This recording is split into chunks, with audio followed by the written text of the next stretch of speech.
And welcome back to Music Free Static. I hope you're having a fabulous day. And today we're going to dive into a really late movie review of 1986's Short Circuit. Now, this movie, it's been on my mind a little bit. I had to give a talk in church about AI and stuff. And it occurred to me as I was preparing that Short Circuit might have one of the best and most sort of, obvious, easy to understand ways to look at how AI is trained. And it's a movie from 40 years ago. It's actually really interesting. And it's a fun little movie. So we'll dive into it. Full spoilers, of course, because the movie, as I said, is 40 years old. And that doesn't make me feel old at all. No, not even a little bit. So, so the plot goeth thusly. All right. Nova Robotics is building autonomous robots for the military. The idea is that they've got these robots, they've got this laser attached, and they're designed, they can parachute them in behind enemy lines, which of course in the 80s meant the Russians, and then, maybe armed with a nuclear bomb, and then roll up the street and blow things up, right? There are all sorts of fun uses for an autonomous killing machine, because who doesn't like an autonomous killing machine? One of them, number 5, is struck by lightning, which wipes its memory. And it sort of ends up wandering off base and ends up in a food truck of a woman named Stephanie, she's having her own problems. I mean, she's got a zillion animals that she's theoretically trying to find homes for, but maybe not. In any case, the sheriff's not happy with how many animals she's got. She's got issues with an ex-boyfriend who is, he's a jerk. There's just no getting around it. The dude's a jerk. And one night she sees weird lights coming from her truck. She thinks it's her jerk boyfriend. And no, there's a robot in her truck. Okay, well, things go weird. She manages to convince it with the right keyword, forward. And number 5 is like, forward. And out it comes, and she leads it into her house, where it proceeds to cause all sorts of grief.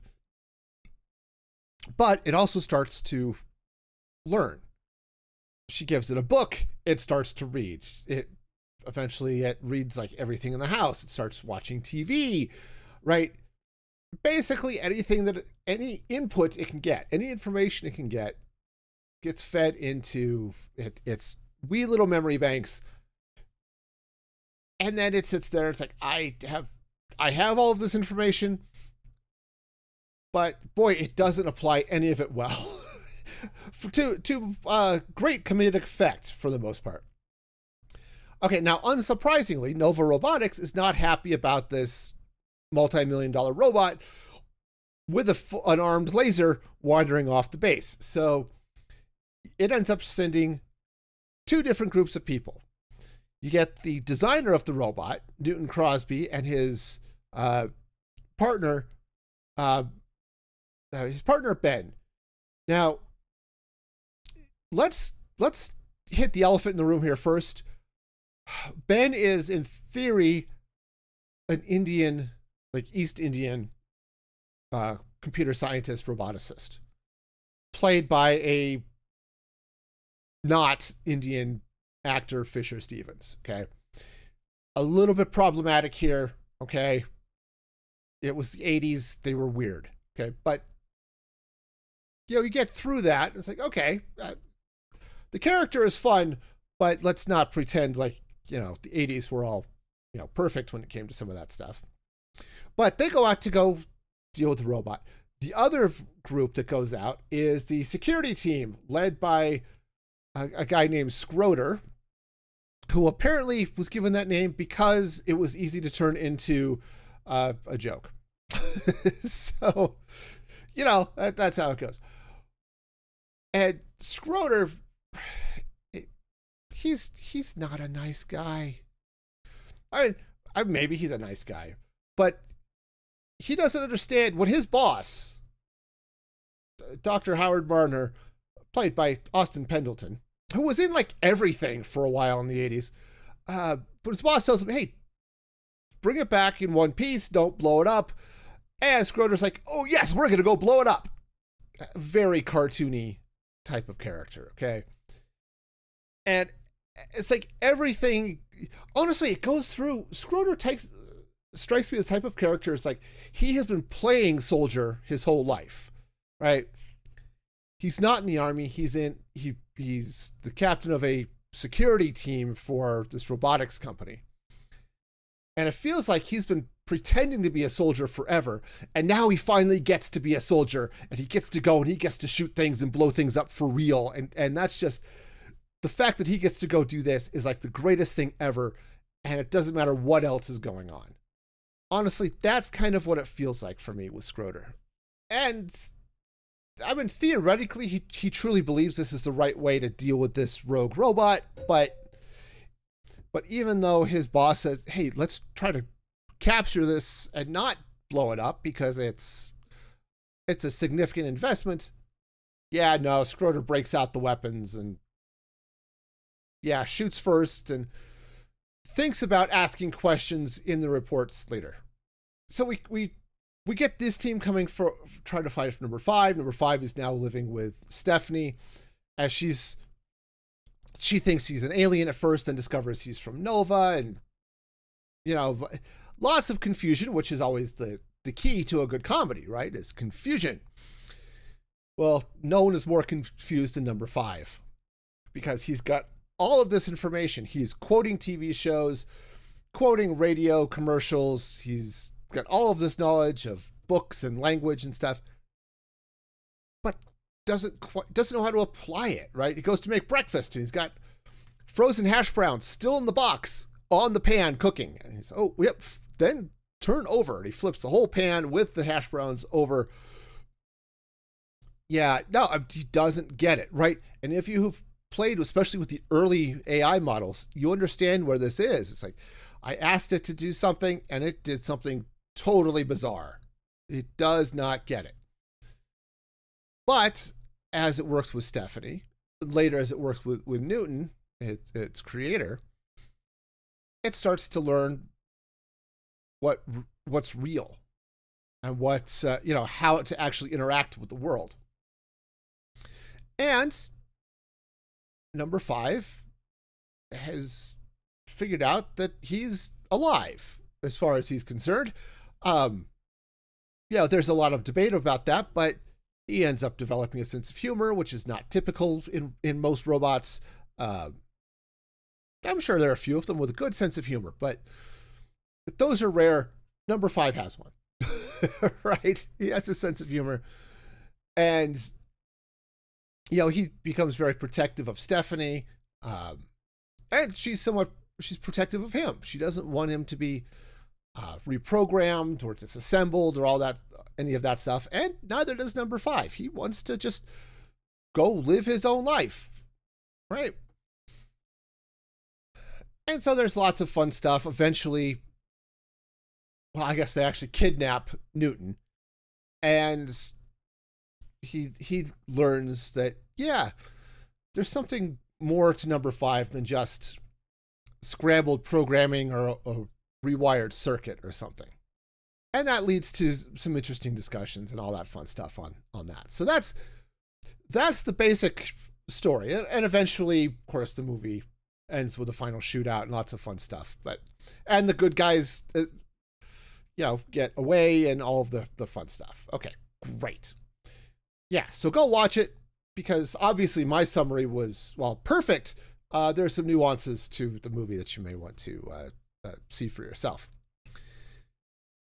All in all, I really like it, especially looking back at it from where we are today with AI and stuff like that. Remember, back in the 80s, AI was either the greatest thing ever because you would see robots like number 5 and things like that, or it was the Terminator. There wasn't a whole lot of in between. This is definitely the hopeful, hey, robots are cool, and let's look, fun, exciting, cute robot. Okay. But looking back on, how I AI is currently trained and all of this stuff. It's like, okay, yeah, all of the basics are here. Now, obviously, there's more to it than that because modern AI is statistical models and not robots being electrocuted and things like that. But still, it's a lot of fun. But, as I said, there's some problems with it. Okay, going back to Ben. He provides a lot of the comic relief. And it's very good. And it's very funny. But it's really problematic from maybe the portrayal, maybe the fact that it's a white guy painted up to pretend to be Indian, right? All of these types of things. So, yeah, again, be aware of it. But Ben has a lot of the fun comedy, and a lot of the comedy comes from misspeaking words,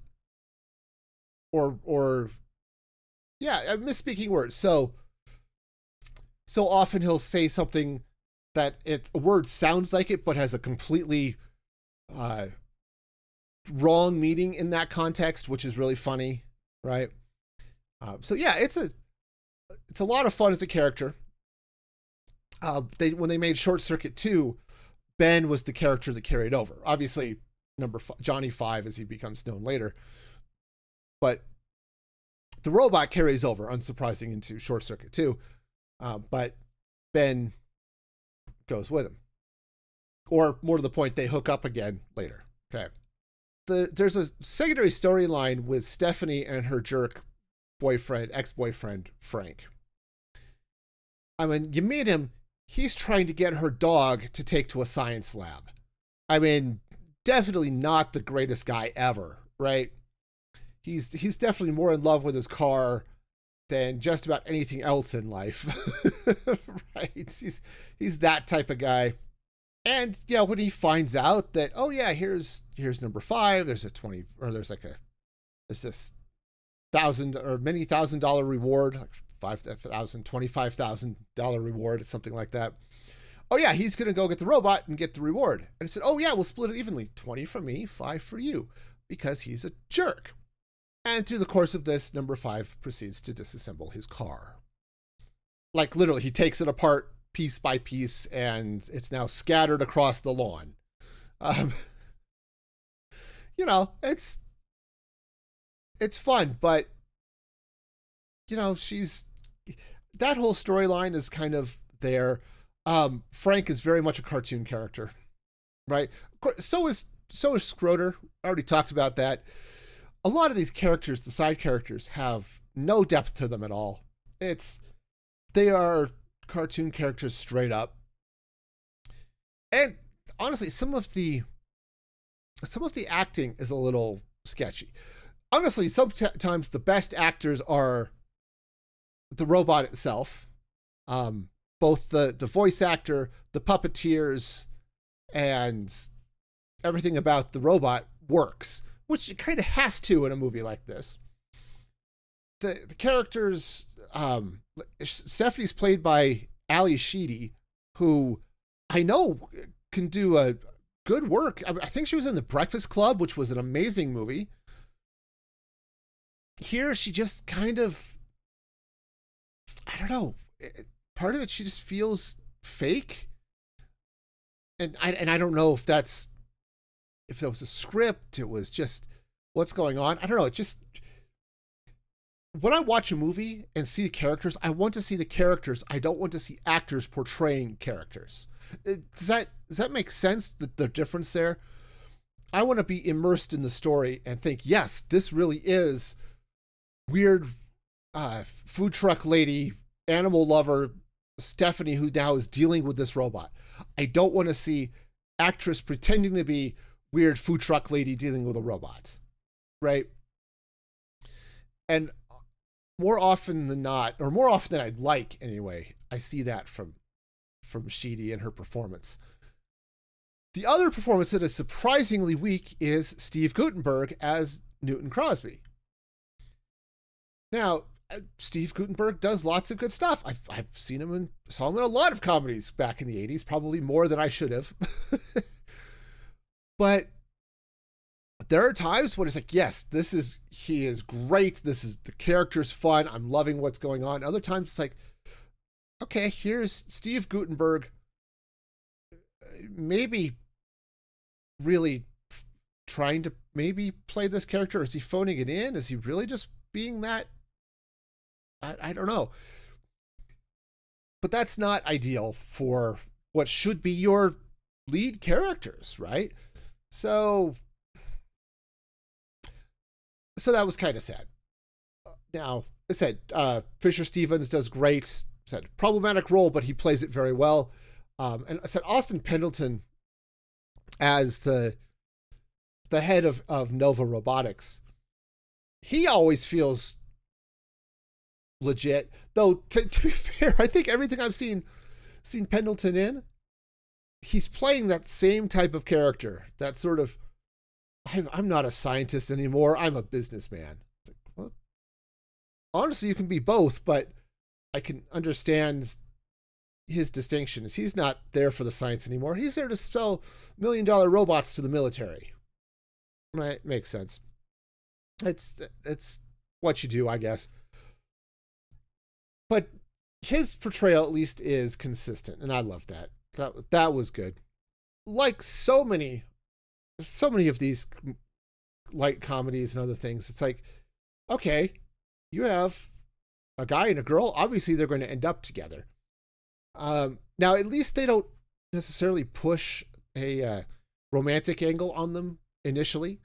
I think you find out later they do, in fact, get married and all that stuff, but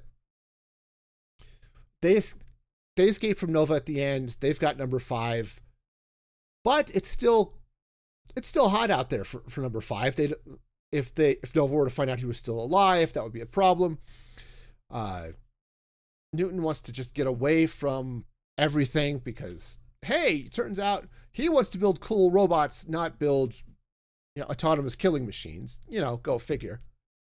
And Stephanie needs a place for all of her animals, which conveniently Newton's got several acres up in Montana or something like that. And hey, it's a perfect solution for everybody. Newton and number 5 get to lie low. Stephanie gets to get away from a life that's been sort of problematic and bring her animals with her and do all of that. The good news is they don't really force any sort of romance on them. Yes, there are a couple of remarks. Oh, but you do think she's cute and all this stuff. Yes, fine, whatever. But at no point during the movie is he actually like hitting on her or she on him or anything like that. It's very much all about the robot, and that's kind of refreshing in a lot of ways. Yes, I love a good romantic comedy. This isn't a romantic comedy, and it doesn't really try to be, which is good.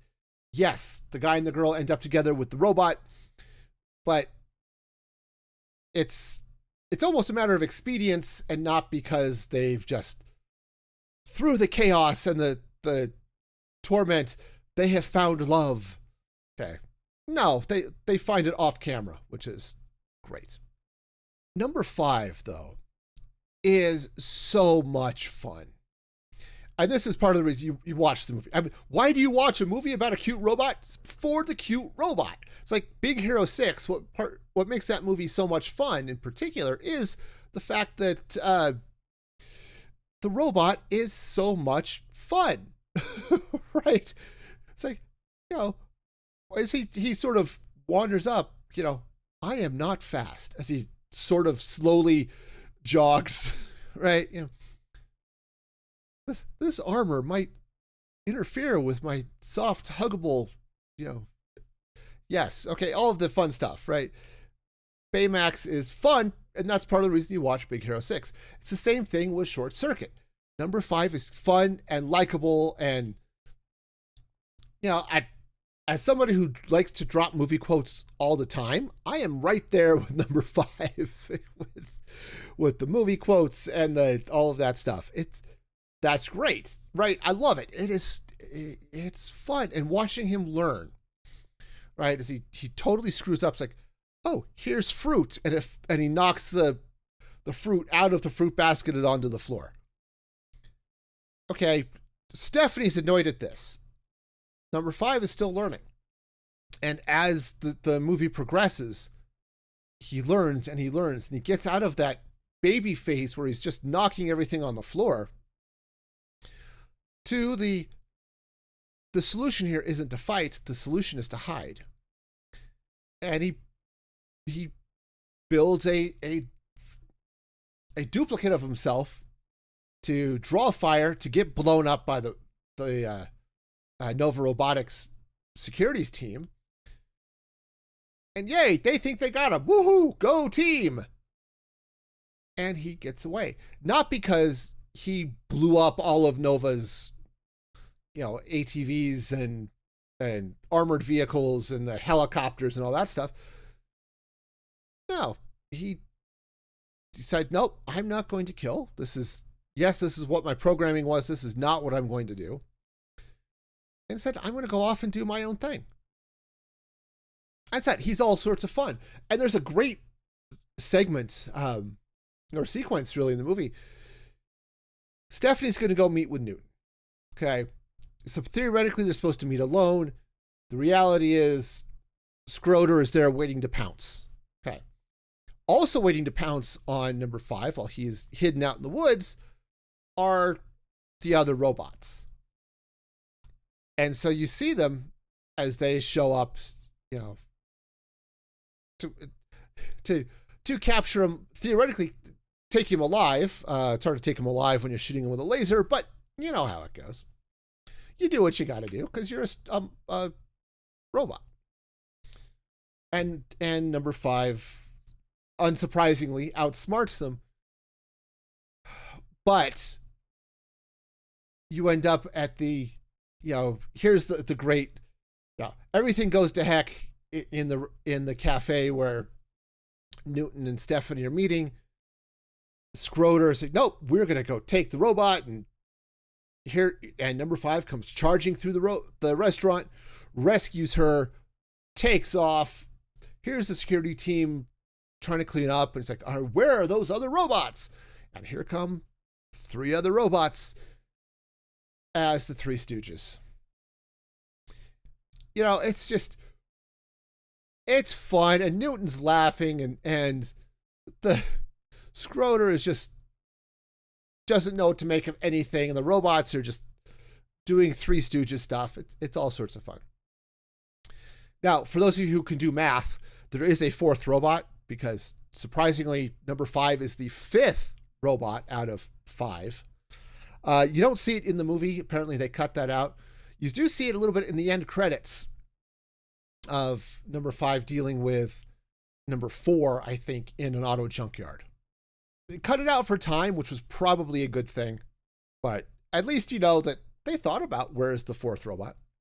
But seeing how number 5 deals with all of the stuff that's going on around him as he's learning, he's overcoming his naivety.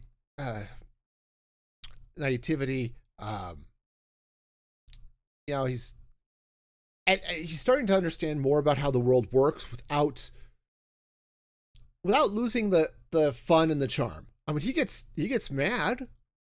And when he shows up, it's like, okay, no, we need Newton to understand.